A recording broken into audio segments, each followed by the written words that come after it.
eating them. So they decided to do the same thing. They decided to just wait till when it ripened, open when they start tasting it. When they saw the taste of it, they just started chewing it, but they didn't like it because it was bitter. So what they couldn't enjoy it that kind of way. So what they decided to do is get all of them together, and they used to mash them on a stone and blow the shell away, and then they leave the shell, and then they start using it for tea, boiling it and using it for tea. Now after the shelling, we come on the grinding. How the Mayans them used to grind their nibs then. They used to get a stone and a rock, a rolling rock, and they go like this. They go like this. 72 hours to get their chocolate together. It's 3 days, and then we don't have to use a rock nor a stone anymore, but we have a meat grinder. This is what we grind our nibs then with to make the chocolate. Now the women them used to have to do that all day long and all night long for 3 days.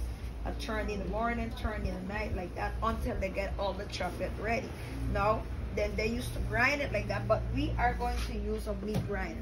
After the roasting and the shelling and the grinding, then we go our tempering. We temper our chocolate. Mayas didn't used to temper their chocolate because they didn't know anything about tempering. What they used to do, after they make their chocolate, after they grind it, because they have to be grinded very, very plenty much, because it's a lot greening, and they have to leave it very pasty. Now we are not going to leave it very pasty, because we are not going to grind for 72 hours. Because if we have to grind for 72 hours, then we're going to share the group and take you guys home. You wouldn't be going to America, not right now again. So now, they used to use it after they grind it. They get their molds, and they set them off, and they leave them at room temperature.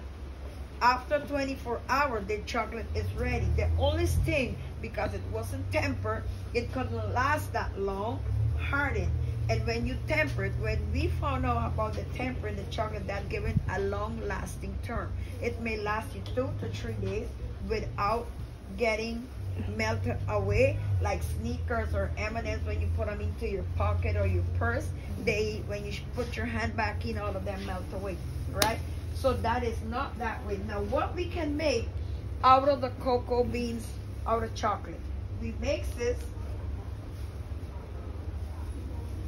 When you guys came in, they gave you milk with chocolate, and the chocolate that they give you was this one. And everything that you see here is organic. This is the chocolate where they put into your milk, the little milk where you taste a while ago. And everybody knows cocoa butter. Everybody knows that cocoa butter is very good for your skin. He uses a lot. Oh yeah. Because why cocoa butter leaves your skin very soft and tender. It leaves it like a baby skin. And also good for scars. If you have a scar, you fall down, you get cut, and you know, after it heals, you stay with that scar. You get an operation that leaves you with those big old scars. It wouldn't waste away all of the operation, but it would lighten up to your skin.